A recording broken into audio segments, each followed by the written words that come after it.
Hi, everybody. Thank you for joining us for this webinar. I'm the Vice President for the Educational Committee at AAAM, and thank you for joining us for our webinar, Preparing a Strong Submission for AAAM Short Communication, poster, late-breaking oral presentation, or student paper.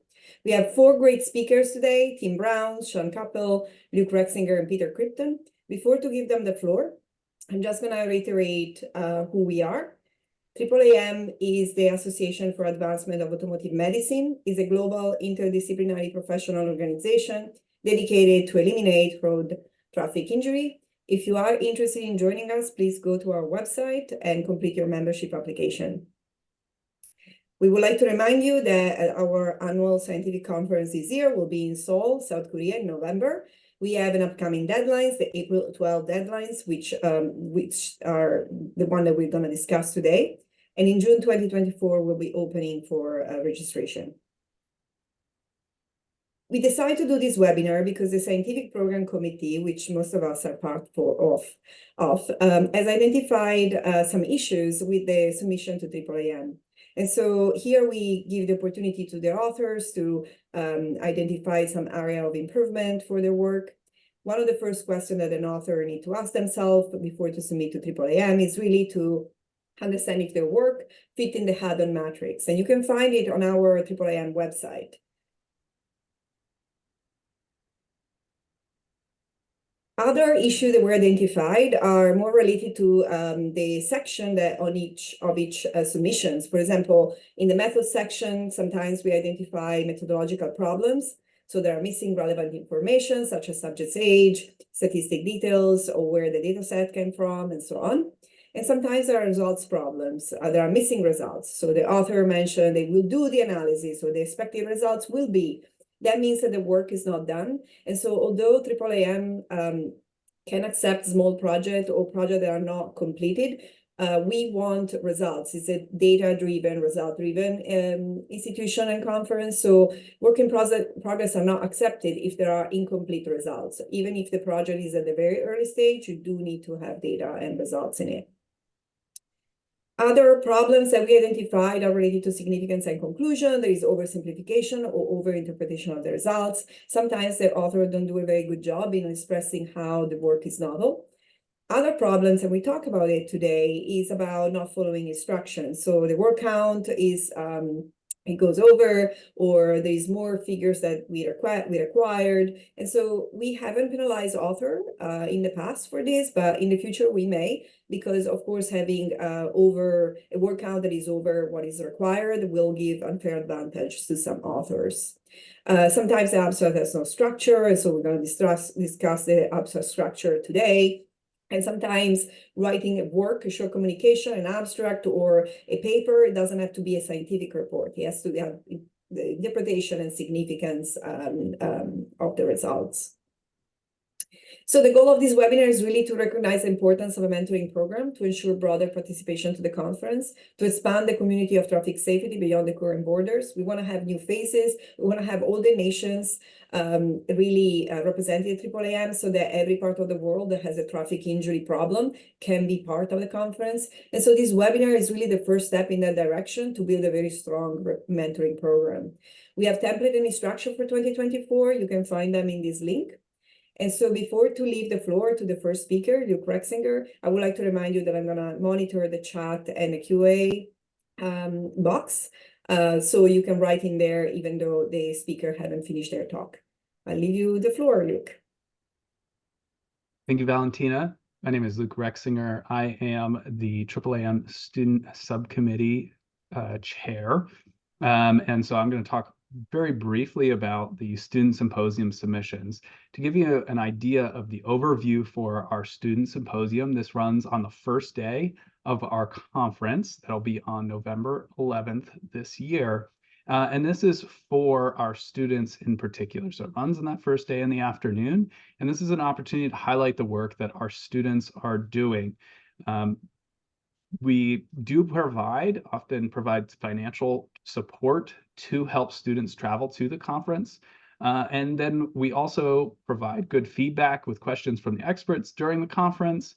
We also organize student events at the conference as well. So AAAM is very welcoming to students. It's a great experience to be able to interact with experts in the field and get feedback on the work that you're doing.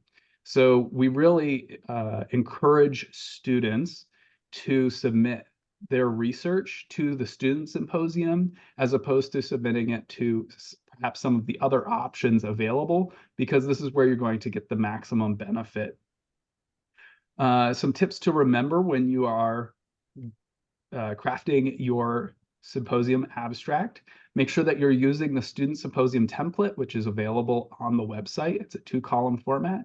And this is going to be a structured abstract. So you're going to have specific introduction, methods, results, conclusions, and an impact or how it relates to the field for your specific research question. Make sure that you include specific results. That's something that Valentina covered as well. We want to make sure, even if it's not completed study yet, but you are demonstrating the results for that work.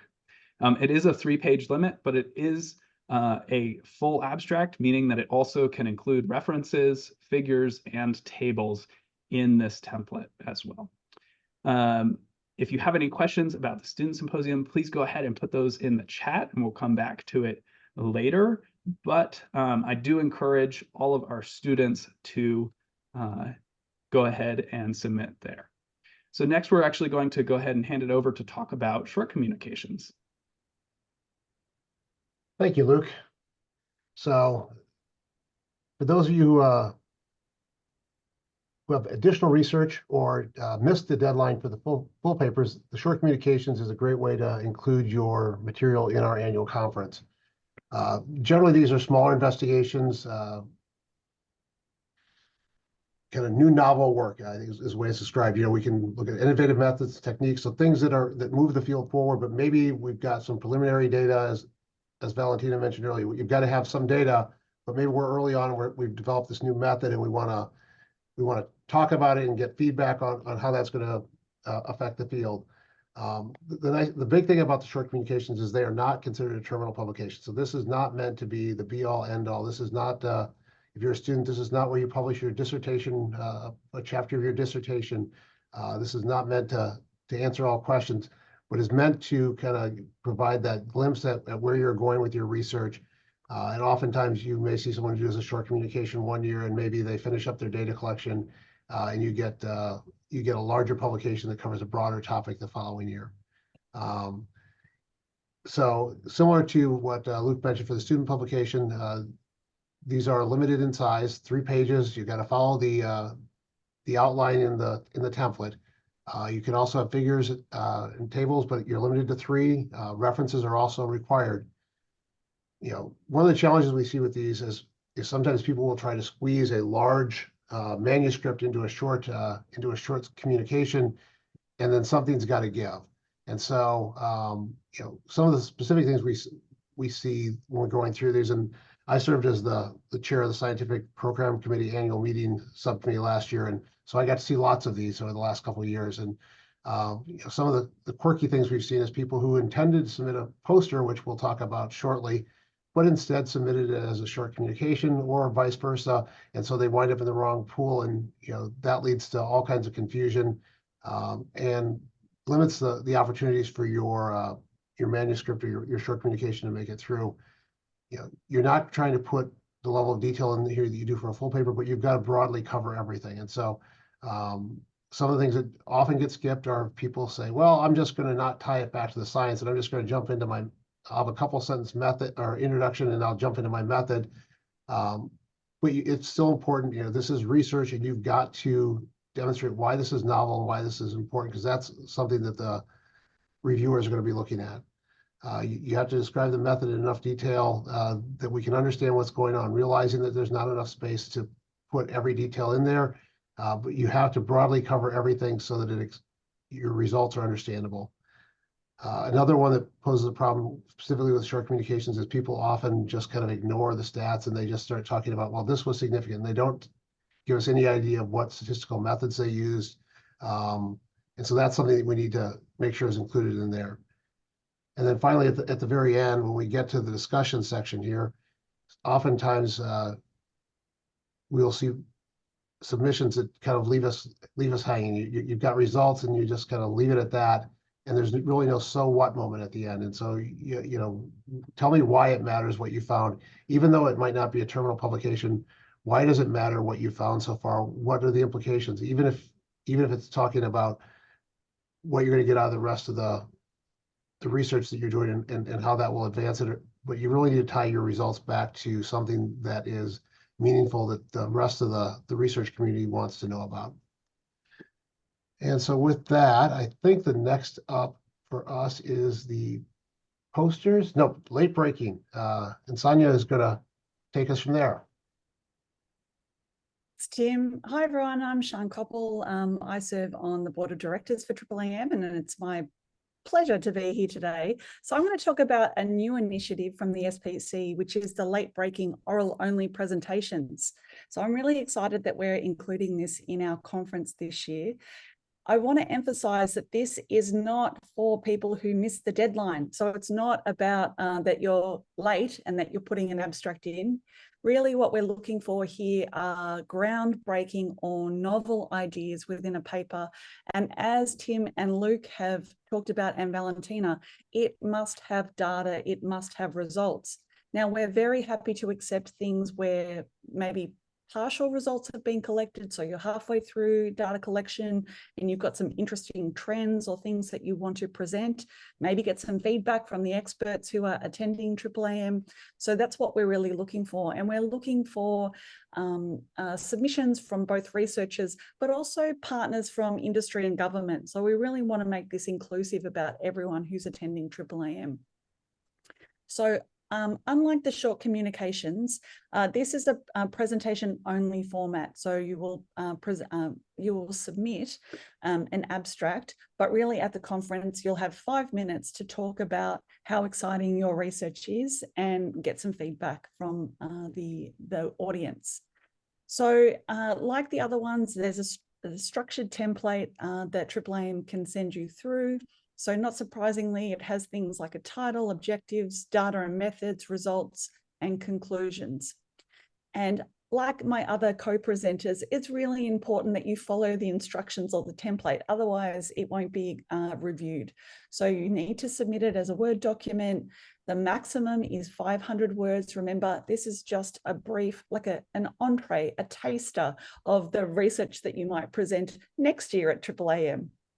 You can have up to 2 tables or figures and really make sure that you follow the format in terms of the font and the font type and size, and then submit it electronically by the specified deadline. And that's really all there is to it. We're really excited to have this component here. And now I'm going to hand you over to Peter, who's going to talk about posters. Thanks very much, Sonia. Good day, everybody. I'm Peter Krypton. I'm a member of the Scientific Program Committee and here to talk a bit about posters and poster abstracts. So there's several different ways to present your work at AAAM, and posters is one of them, where you'll be primarily speaking in a poster session at your poster. And there's usually many people that wander by your poster or stop and talk to you about your poster. The abstract for posters is a similar format to what my colleagues have been talking about. It's a structured abstract. We want you to identify a title, objective, data and methods, results, and conclusions. And your abstract must conform, just as in the other formats, with the guidelines. So it has to be in a Word document. It has to be 500 words or less, 1-inch margins, and 10 to 11 Times Roman or Helvetica font. And references can be included, and they should be formatted in accordance with the Council of Science Editors, which if you download the instructions from the website, the template gives more details and a link to find out information about that format. You can include up to 2 tables and or figures, and you should have a short title for the table or figure, and use Times New Roman font for that. One thing that is important to note is that your abstract will be published along with the short communications. And at the conference, there'll be an opportunity to give an elevator pitch. So I think it's a 1 or 2 minute time on the podium where you like use this as an opportunity to, usually you'll show a slide of your poster and you'll try to hook people in the audience to come and speak to you in the poster session. So we call that an elevator pitch. You have a minute or two to say what's exciting about your research, what you'll be presenting on your poster. And then those people that you manage to interest will come to your poster and have an in-depth discussion. And like, it's important to follow all the guidelines, but also to follow the formatting guidelines of clear scientific communication. And so some of the comments I pulled out of the scientific program committee comments on poster abstracts last year, like the abstract is over the limit and reads like a self-citation name drop that unfortunately does not add much to the justification of the study. So you don't want the reviewers to be saying this about your abstract. So like, one thing you can do is like have your abstract reviewed by a few colleagues and make sure that it reads like an objective, like clear scientific abstract. Then this other one I thought was funny. The abstract has the longest reference list I've ever seen. It's hard to tell if this is a novel study, given that it cites existing studies in so many parts of the abstract, including the methods and data source. Like, I'll turn it back over to Valentina. Yeah, so this is the time, your time to shine, audience. So the webinar is for you. Please ask away. I'm gonna break the ice because I already saw some question in the Q&A, but I also want to remember the audience that Randy Flowers, our AAAM extraordinary staff, has put several links in the chat. Want to submit the application for the membership, the call for research, and then the research template. So I really suggest to look at the chat, and particularly to go on the research template so that you cannot make any mistakes when you submit those this work. In the chat, it's actually in the Q&A, there are some questions from students. I like, you have access to that, so if you want to address those, we'll start with you. Yeah, so some of the questions that we're getting in is about publication and whether student symposium papers are published in TIP. So the student symposium papers are not published in TIP. Only the short communications and I believe the posters will be combined into one document, which will get published in TIP. Student symposiums and the late breaking abstracts will not be refereed in any way. So that allows students, or if you're to the late breaking abstract and you want to submit work in progress or a research project for presentation, you can then turn around and publish that elsewhere without any problems. And so really for the student symposium, what we're focused on is being able to give feedback to those students. And so we don't want to restrict them by trying to publish part of their work in TIP. So it will not be refereed there. The other question that we received was about if you are a student at this time for submissions, would you be but you will not be a student come November when the conference is, can you still submit to the student symposium? And the answer is yes, you can. You just have to be a student at the time of submission of that work. Okay. Great. Thank you, Luke. I hope the students, other students have any other question, feel free to reach out to Luke if you don't want to shout it out in this webinar, or put it in the chat. I have a question about the late breaking. And so I like probably Sean would be the best person to reply. When I saw the short communication and poster, I know what those are. We had them presented at the conference for many years. The late breaking is so new, and you have done a great job in explaining them, and I can go back with the slides.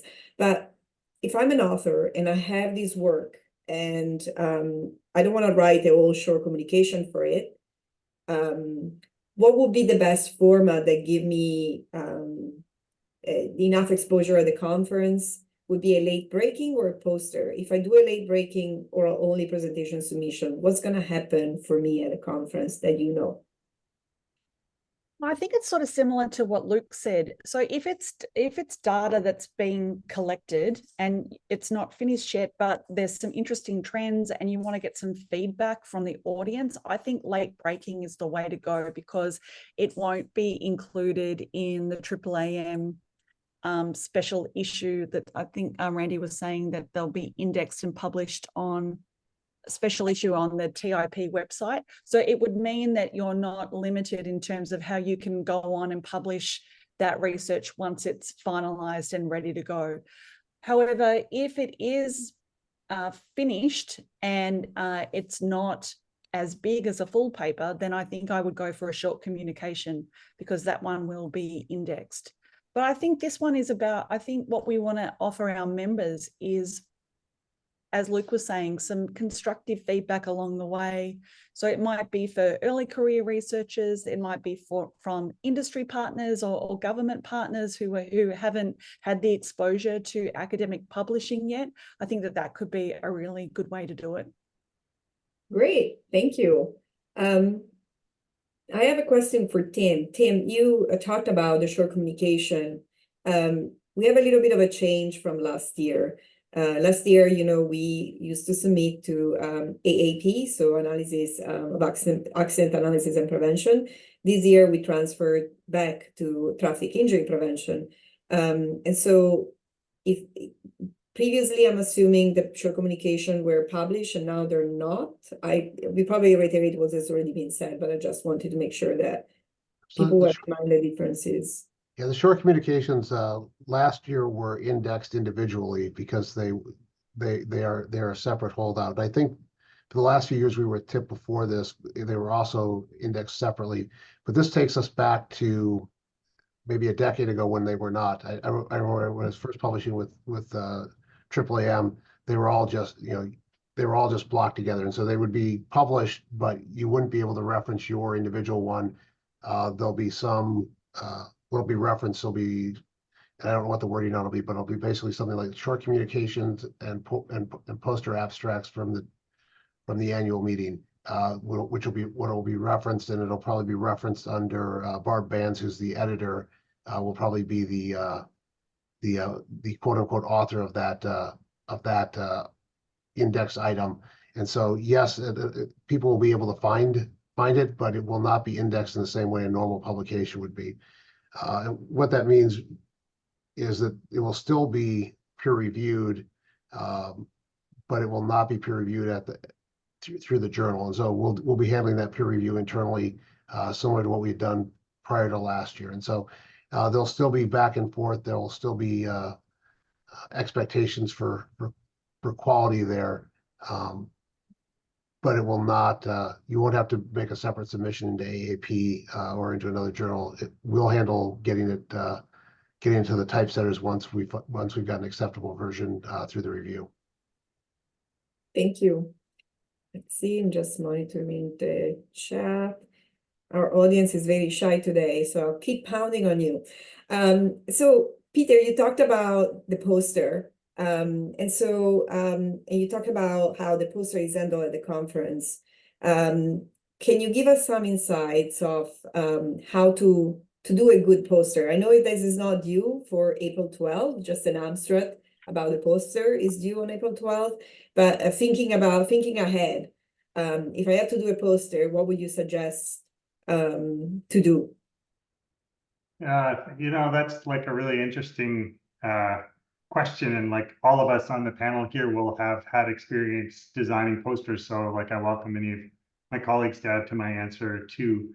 Like I think an important thing about posters to think about is that you're in a poster session and there's a lot of people there, and some of the people will stop and talk to you and read every word on your poster, but many people will walk by your poster and they may only look at the title, or they may only look at the title and figures to try to see what the story is, or title, figures, and read the conclusion, right? So like, it's important to realize that you have these different consumers of the poster and try to design your poster so that it communicates to the maximum number of people. And I think that comes down to like having prominent titles, so that a person that's like prominent, the title, but also like clear and prominent section titles, and like maybe you have a box around the major findings and the major methods, and also like try not to put in paragraphs, but try to put bullets, like realizing that you'll be at your poster and you'll be able to explain your poster to people that come to it. You don't need complete sentences.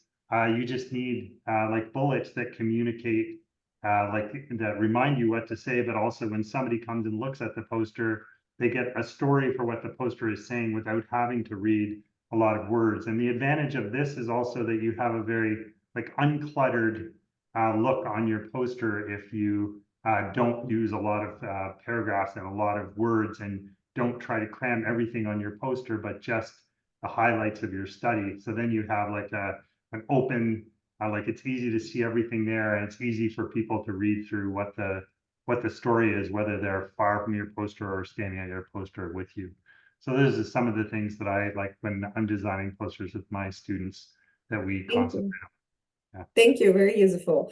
I noticed there are like 4 open questions in the chat. I think Tim is typing furiously one. Maybe you can just shout it out, Tim. Can submissions accepted for Short Com and Student Symposium be published elsewhere?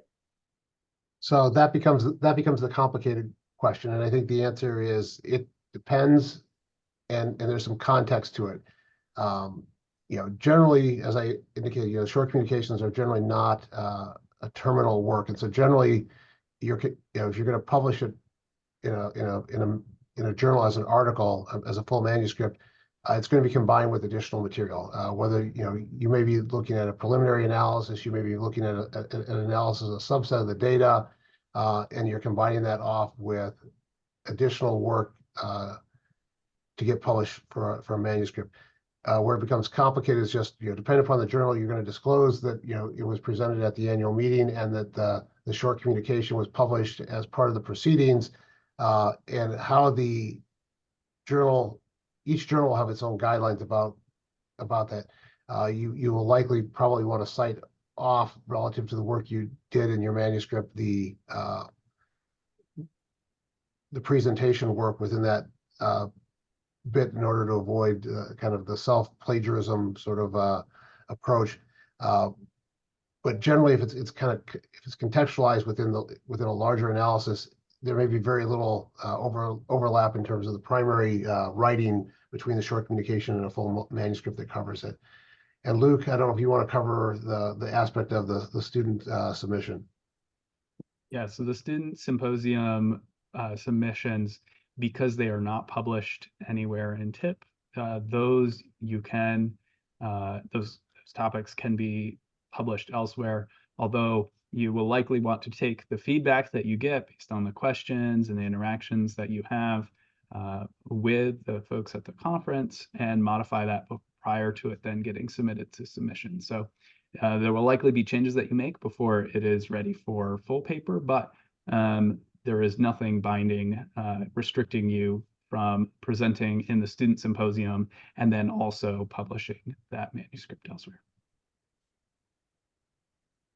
Sorry, I realized that I was keeping sharing and nobody was seeing your face. So, oh, I wasn't seeing your face. But that other question in the chat, someone asked, I learned that scoping review are not accepted for full text consideration. Is it considered for Student Symposium or poster? Open floor.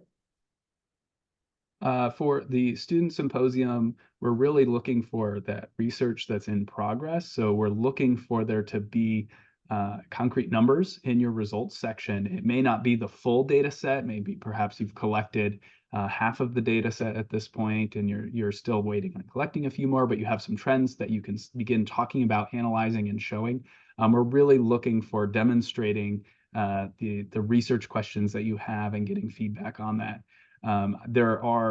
Doing these scoping reviews can be useful, but it's not really the right platform here at AAAM, at least in the Student Symposium, for that type of work. Now, the work that you do in that review would be useful in an introduction to your Student Symposium paper and would definitely be informative for your presentation. So it's not that work that you've done in a scoping review would not be useful to you, but we do look for research work that has results for us. Great.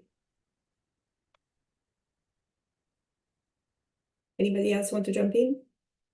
I completely agree. I think, going back to, I can't remember who said it, but we really want, at the end of your presentation, we want to know the so what. So like, tell us about your research. What's really exciting about it? Why should we incorporate that or in our own research? So I think that's really important. And then also remembering that we're an interdisciplinary organization. So how can people from different disciplines also incorporate that information or that knowledge within their own research? Great. That's great. That's great. And I would like also to make sure that everybody see the chat that Randy has put down, a good breakdown of how long different type of submission. We'll have the presentation linked to it in the conference. So that's another good information to have. And is there anything, any suggestion that you as panelists would like to give to this author besides what we already discussed?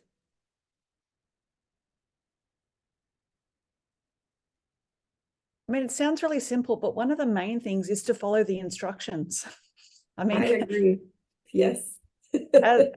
as reviewers, we can get a little bit frustrated when people aren't following those instructions. So because then we can't really work out the science and the rigor. So I think the main thing is to try to do that. And I think, I can't remember who said it, but get fresh eyes on it. So you might think that you've communicated your research aim or your method very clearly, but having someone within your department or your school or your organization, have someone else read it and make sure that someone else can understand it.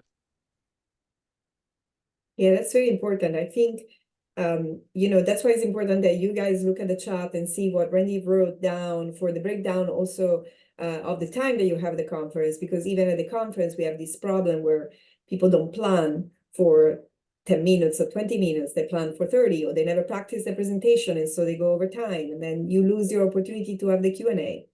And so it's really important. And sometimes, many of us are well-seasoned investigator that wrote a lot of abstracts, and so maybe we write it without thinking about the instructions, but AAAM have a specific structure, and many other conferences have their own structure, so it's important to link your work to those. So that's really, really crucial for us as a part of the scientific program committee. It's a lot easier to review an abstract that follow the instruction. And if you are unsure about those, you can always reach out to the educational committee, Emily, the president, the chair of the educational committee, or me, or any of us. We really would like to, for the future, to really build a strong mentoring program that could answer all these questions and so on. We also are planning a webinar, other webinars for the future. We potentially gonna do a webinar that just talk about the requirement for the presentations that we do at the conference. So similar format, but rather than talk about what do we need for the submission on April 12th, what do we need for November when we're gonna be on the podium? So, stay tuned. And I've heard a rumor, Valentina, that we're going to be very strict on presentations at the conference this year, because we really do want to give every presenter that opportunity for the question and answers, because I think that that's what a conference is about. because we can read your abstract, we can read your papers, and what we can't do is engage with you when we're reading that paper. So I think we're going to follow like strict guidelines, and if you're mid-sentence, I think you will be stopped. Wow, that's good. That's good. Yeah, it's tough. Sometimes even us as moderator, we need to be on the best behavior, really be harsh with presenter. Turn off the monitor. That's great. Yeah, I think for those who have not presented in the past, I think it is that Q&A is the most valuable piece of it, and you don't want to rob yourself of that opportunity to get feedback, because as much as you'd like to say, oh, we ran out of time, send me questions via email, there's another presentation coming right after yours, and they're not going to type that email right then, and so some of those thoughts may be lost by the time the session is over, or by the time someone gets access to their computer. So I think you just want to keep that in mind as we move forward. But going back to the idea of having someone read yours, I think it's important to do that, and that's something that researchers at a variety of levels can skip. I just reviewed one recently where it looks like there was at least half a paragraph that somehow got deleted in the version because a paragraph starts in the middle of a sentence and it doesn't link at all to the previous one, and they're very experienced researchers, and I have no idea how it got missed, but somebody must have hit backspace, and all of a sudden a half paragraph was gone, and they didn't notice it before they submitted it. So, having someone take that last look at it before it goes in, and making sure that it is good to go, and a fresh set of eyes is always good. I'm always guilty of that. I just submitted my manuscript for this, and we had to have fresh sets of eyes. I'm like, I can't read it anymore. I'm not sure that I'm not sure that I would catch a mistake because we're reading something. And I'm like, no, but it says that. And my co-author's like, no, it does not say that. I'm like, yeah. And so I think that's something you have to keep in mind as you're preparing these, which is the longer you spend on them, the less useful your eyes are for identifying problems. Like maybe one thing I'd add too in that vein is the importance of the questions you get after your presentation. Like the people that are asking these questions will often also be the people that are reviewing documents, like when you submit a scholarship or you submit a paper. And so like hearing these criticisms here and like thinking up answers and maybe including some of those answers when you do submit to a paper. And like one thing that happens is when you're presenting and you're getting the questions, you might not remember all the questions. So if you have a colleague or a supervisor, ask them to write down the questions and your answers so that you can remember what the questions were and how you tried to answer it. Then that can really be a good thing to do to like remind yourself after the talk. And I think it's good also too to acknowledge that we're pretty seasoned, experienced researchers, but we also need assistance. As Tim was saying, we do try to follow our own advice in terms of following the instructions, getting other people to read it. So I think I just wanted to emphasize that as students or emerging researchers or practitioners, you're not alone. We have to follow our own advice too. So don't be discouraged if your paper wasn't accepted as a full paper.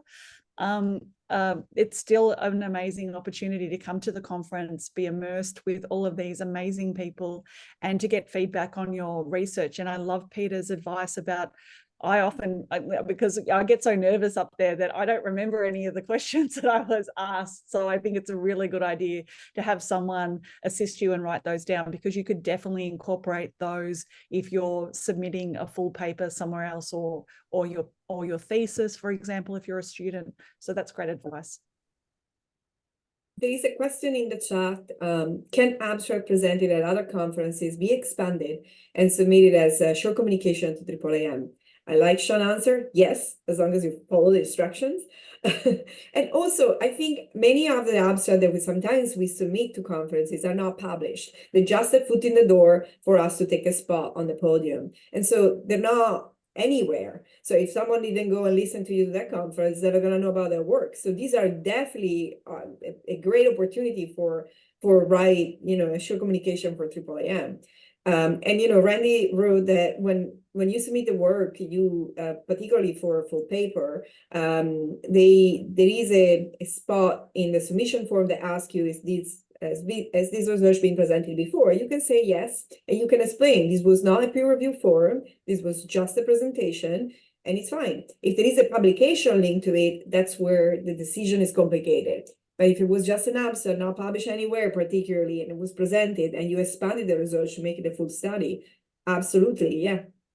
Anybody else? No, Just- like, oh, sorry, go ahead.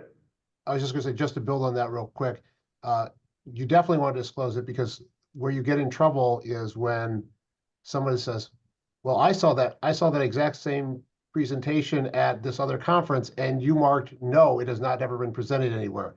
Because that raises ethical questions, which is if you failed to disclose that you presented it and one of the reviewers has already seen you present it, it looks bad for you.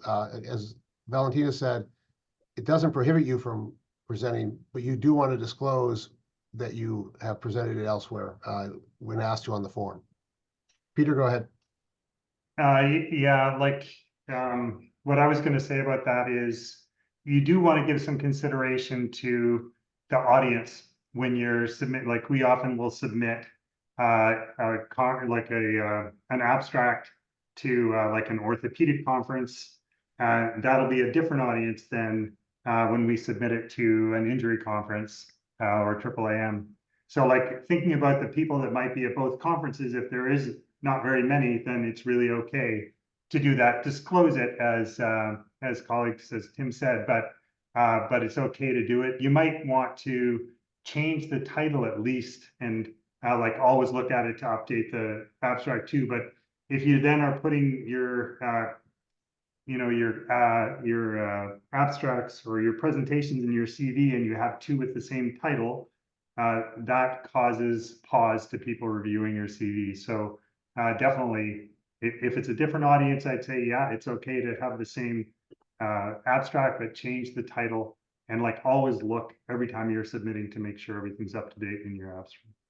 Well, I think Peter, again, to build off that, different title, but also, the abstract might be 80% the same, but the implications might be different. Like your orthopedic audience, they may have one, they may care about one takeaway from that message, but AAAM may care about a different aspect of it. So for us, we may more care about what the implications are for how you design a vehicle based on these orthopedic injuries, whereas the orthopedics group may care, this is what the implications are for treating somebody who's been in a car crash. And so you can have largely the same thing, but you've got very different audiences there, and it's to your benefit to update that last bit, because it goes back to that, as I mentioned and Sean mentioned, which is the so what, which is if your so what is about something that doesn't have anything to do with our organization, it's less likely to get accepted.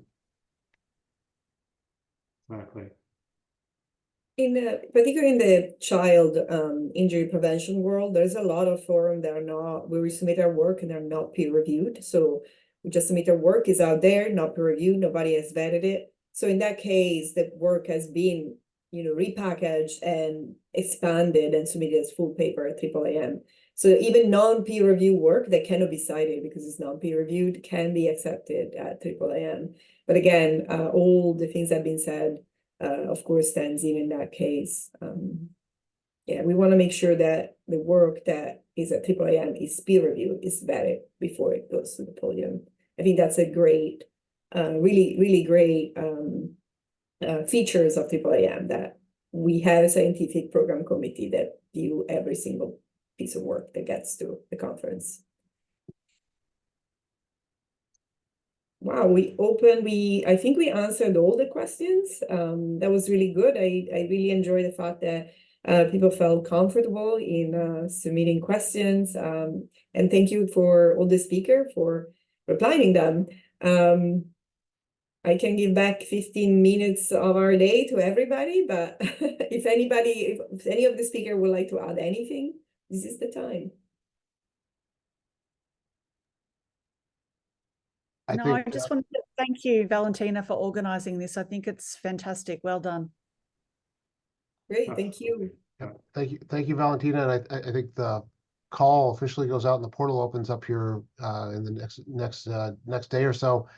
So a good opportunity to get onto this, and I look forward to being back with with everyone for our next webinar when we start talking about how to prep for the conference and give a good compelling presentation, whether that's a poster, student symposium presentation, or a short communication or breaking research. So. And please, in the chat, you're going to see a link to the survey. Please complete the survey. We love your feedback. We give you feedback, but we also want to get feedback. So this is the time for you to review us. So please do so. We really care about building a mentoring program within AAAM that really serve you. These webinars are for you. So any feedback on these and on future webinars that you would like to see on this topic, I really welcome. Well, I guess if there isn't anything else, I would like to thank all our great speakers, our support. Thank you, Lauren and Randy in the background. Happy submission day. Bye, everybody. Thank you again. Bye.